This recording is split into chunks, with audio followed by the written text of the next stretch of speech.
اعوذ باللہ من الشیطان الرجیم، بسم اللہ الرحمن الرحیم۔ عبداللہ بن مسعود رضی اللہ تعالیٰ عنہ نے بیان کیا کہ نبی صلی اللہ علیہ وسلم فتح مکہ کے دن جب مکہ میں داخل ہوئے تو خانہ کعبہ کے چاروں طرف 360 بت تھے۔ آپ صلی اللہ علیہ وسلم کے ہاتھ میں ایک چھڑی تھی جس سے آپ ان بتوں پر مارنے لگے اور فرمانے لگے، حق آ گیا اور باطل مٹ گیا۔ یہ بت کفار قریش نے مختلف نبیوں اور نیک لوگوں کی طرف منسوب کر کے بنائے تھے، حتیٰ کہ کچھ بت حضرت ابراہیم اور حضرت اسماعیل علیہ السلام کی طرف بھی منسوب تھے۔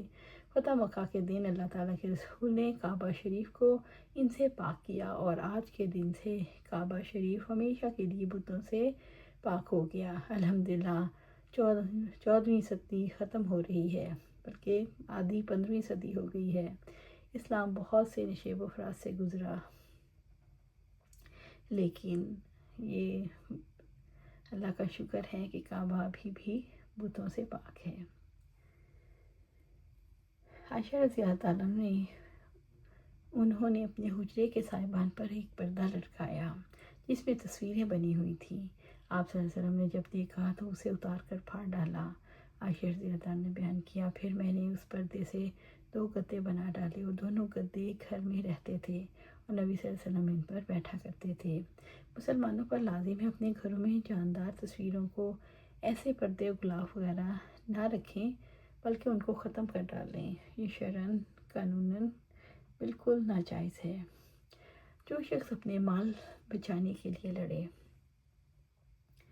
عبداللہ بن عمر رضی اللہ تعالیٰ عنہ نے بیان کیا کہ میں نے آپ صلی اللہ علیہ وسلم سے سنا، آپ صلی اللہ علیہ وسلم نے فرمایا، جو شخص اپنے مال کی حفاظت کرتے ہوئے قتل کر دیا گیا وہ شہید ہے، کیونکہ وہ مظلوم ہے۔ نسائی کی روایت میں یوں ہے، اس کے لیے جنت ہے، اور ترمذی کی روایت میں اتنا زیادہ ہے کہ وہ اپنی جان بچانے میں مارا جائے اور اپنے گھر والوں کے بچانے میں مارا جائے، یہ سب شہید ہیں۔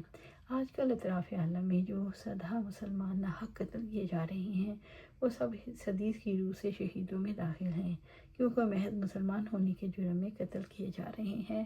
انا للہ و انا الیہ راجعون۔ جس کسی شخص نے کسی دوسرے کا پیالہ یا کوئی اور چیز توڑ دی تو کیا حکم ہے؟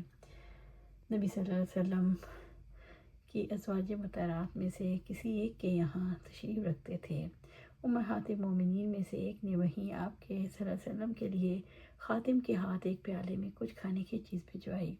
انہوں نے ایک ہاتھ اس پیالے پر مارا اور پیالہ گر کر ٹوٹ گیا۔ آپ صلی اللہ علیہ وسلم نے پیالے کو جوڑا اور کھانے کی چیز تھی اسے اس میں دوبارہ رکھ کر صحابہ سے فرمایا کہ کھاؤ۔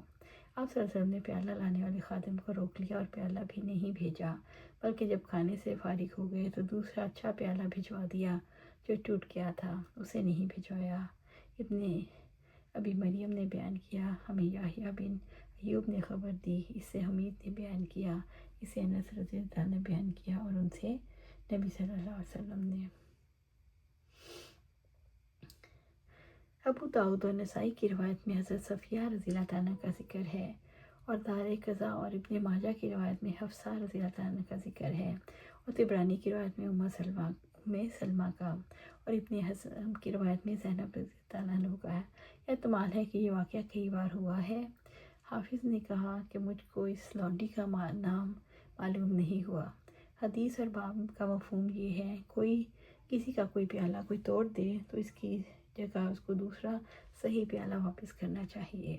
اگر کسی نے کسی کی دیوار گرا دی تو اسے ویسے ہی بنوانی ہوگی۔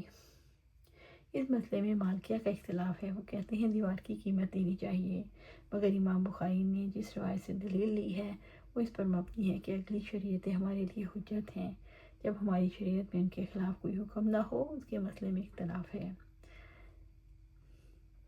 ابو ہریرہ رضی اللہ عنہ نے نبی صلی اللہ علیہ وسلم نے فرمایا، بنی اسرائیل میں ایک صاحب تھے جن کا نام جریج تھا، وہ نماز پڑھ رہے تھے کہ ان کے والدہ آئیں اور انہیں پکارا، انہوں نے جواب نہیں دیا، سوچتے رہے جواب دوں یا نماز پڑھوں، پھر وہ دوبارہ آئیں، غصے میں بددعا کر کے گئیں، اے اللہ اسے موت نہ آئے جب تک کسی بدکار عورت کا منہ نہ دیکھ لے۔ جریج اپنی عبادت خانے میں رہتے تھے۔ ایک عورت نے جو جریج کی عبادت خانے کے پاس اپنے مویشی شائع کرتی تھی اور فاحشہ تھی، کہا کہ جریج کو فتنے میں ڈالے بغیر نہ رہوں گی۔ چاچی ان کے سامنے آئی اور گفتگو کرنا چاہی، لیکن انہوں نے منہ پھیر لیا۔ پھر وہ اس چرواہے کے پاس گئی اور اپنے جسم کو اس کے قابو میں دے دیا۔ آخر لڑکا پیدا ہوا اور اس عورت نے الزام لگایا کہ جریج کا لڑکا ہے۔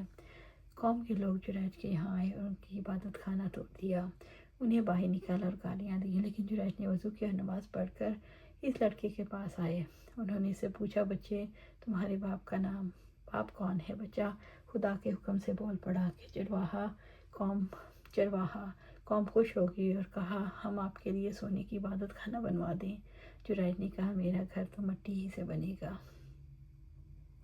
جریج حضرت امام بخاری رحمۃ اللہ علیہ کئی جگہ لائے ہیں اور اسے مختلف مسائل کا حل نکالا ہے۔ یہاں آپ نے یہ ثابت فرمانے کے لیے یہ حدیث لائی ہیں، جب کوئی شخص یا اشخاص کسی کی دیوار ناحق گرا دیں تو ان کی وہ دیوار پہلی ہی دیوار کے لیے بنانی ہوگی۔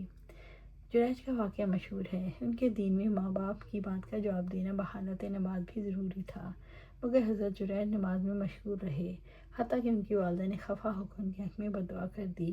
آخر ان کی پاک دامنی ثابت کرنے کے لیے اللہ سبحانہ تعالیٰ نے اسی والد الزنا بچے کو گویائی دی، حالانکہ اس کے بولنے کی عمر نہ تھی، مگر اللہ تعالیٰ نے جریج کی دعا قبول کی اور بچے کو بولنے کی طاقت بخشی۔ اللہ نے 6 بچوں کو کم سنی میں بولنے کی طاقت عطا فرمائی۔ ان میں حضرت یوسف علیہ السلام کی پاک دامنی کی گواہی دینے والا بچہ، فرعون کی بیٹی کی بغلانی کا لڑکا اور عیسیٰ علیہ السلام اور صاحب جریج اور صاحب اخدود اور بنی اسرائیل کی ایک عورت کا بیٹا جس کو دودھ پلا رہی تھی۔ اچانک ایک شخص جاہ و حشم کے ساتھ گزرا، عورت نے بچے کے لیے دعا کی، اللہ میرے بچے کو بھی ایسی ہی قسمت والا بنائیو۔ شیر خوار بچے نے کہا الہی مجھے ایسا نہ بناؤ۔ کہتے ہیں حضرت یحییٰ علیہ السلام نے بھی کم سنی کی باتیں کی، تو کل 7 بچے ہیں۔ اللہ سبحانہ تعالیٰ سے دعا ہے ہمیں قرآن و سنت پر عمل کرنے کی توفیق دے، اس پر جمع دے اور جنت الفردوس کے اعلیٰ مقام پر اپنے پاس گھر عطا فرمائے۔ آمین یا رب العالمین۔